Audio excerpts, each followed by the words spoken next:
সকলো মানুহৰে মাক লৈ আবেগ থাকে, মোৰো আছে। মা অবিহনে জীৱনৰ মানে মূল্য নাই হেনে লাগে মোৰ কেতিয়াবা।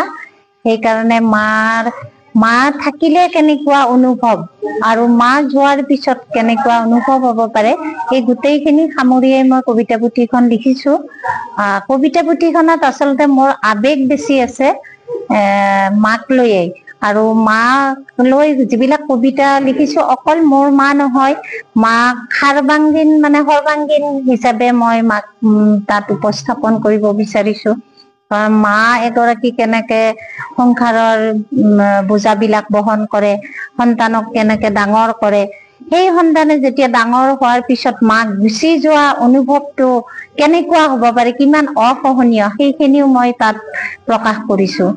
আৰু গোটেই কবিতা পুথিখনত যিখিনি আছে মাক লৈয়ে লিখা কবিতা পুথিখন যদি পাঠকে আদৰি লয় মই নিশ্চয় আনন্দিত হ'ম। আজি সান্তনা মেধিৰ মাৰ মৰমৰ আচল কাব্যগ্ৰন্থ উন্মোচন হ'ল। সঁচাকৈ এটা সুন্দৰ মুহূৰ্ত। সান্তনা মেধিয়ে আগৰ পৰা গদ্য লিখে, ভাল গদ্য লিখে, তথ্য সমৃদ্ধ গদ্য লিখে।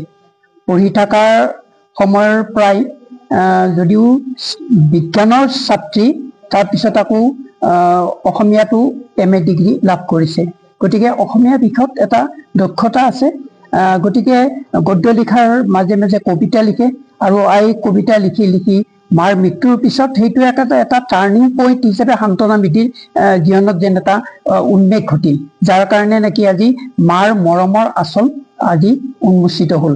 গতিকে আশা ৰাখিছো সান্তনা মেধিয়ে যি প্ৰয়াস কৰিছে সঁচাকৈ এইটো সুন্দৰ এটা প্ৰয়াস। অসমীয়া সাহিত্যত বোধহয় মাৰ বিষয়ে লিখা কবিতা পুথি এইখনেই বোধহয় প্ৰথম হ'ব।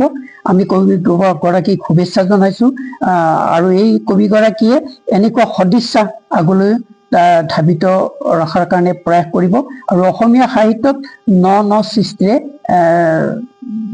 যাতে কৰিব পাৰে তাৰ কাৰণে মনোনিৱেশ কৰিব আৰু অসমীয়া কবিতাত সান্তনা মেধিৰ এটা গতিশীলতাৰে আগবঢ়াৰ কাৰণে প্ৰয়াস কৰিব। কবিগৰাকীলৈ আন্তৰিক শুভেচ্ছা জ্ঞাপন কৰিছো। সুখী হৈছো যে আমাৰ কবি, বিশিষ্ট কবি আচলতে সান্তনা মেধি, যি এগৰাকী শিক্ষয়িত্ৰী হয়, তেখেতে অকল মাৰ ওপৰত, মাৰ বিষয়ে 25টা কবিতা লিখি পেলাই এখন গ্ৰন্থ আজি ইয়াত উন্মোচন কৰিলে আৰু সেই গ্ৰন্থ উন্মোচনত মই নিজে উপস্থিত থাকিবলৈ পাই মই মোৰ আনন্দিত হৈছো। আৰু কবিগৰাকীক মই বিশেষকৈ শুভেচ্ছা জনাইছো এইকাৰণে যে অকল মাৰ বিষয়ে লিখা 25টা কবিতাৰে এখন কবিতা কৰিব পাৰি, এই কথাটো তেওঁ আমাক দেখুৱালে। আৰু মাৰ যে আমাৰ সকলোৰে শ্ৰদ্ধাৰ, সকলোৰে মৰমৰ, এই কথাটো এই কবিতা পুথিখনৰ যোগেদি অকল সান্তনা মেধিয়ে মাক শ্ৰদ্ধা জনোৱা নাই, আমি সকলোৱে যে শ্ৰদ্ধা জনাইছো এই কথাটো এই কবিতাৰ পুথিখনত প্ৰকাশিত হৈছে। আৰু কবিগৰাকীয়ে মাৰ সকলো ধৰণৰ গুণ, মাক লৈ পেলাই যিমানবোৰ কল্পনা, আমাৰ যিমানবোৰ চিন্তা, এই সকলোবিলাক প্ৰকাশ কৰি এটা সুন্দৰ ভাৱ এটা ইয়াত প্ৰকাশ কৰিছে। আৰু তাৰ কাৰণে মই কবিগৰাকীক পুনৰবাৰ ধন্যবাদ জনাইছো আৰু আশা ৰাখিছো যে কবিগৰাকীয়ে তেওঁৰ এই সৃষ্টিকৰ্ম অটুট ৰাখিব আৰু ভৱিষ্যতলৈকে তেওঁৰ পৰা আমি এনেকুৱা ধৰণৰ কৰ্ম পাম।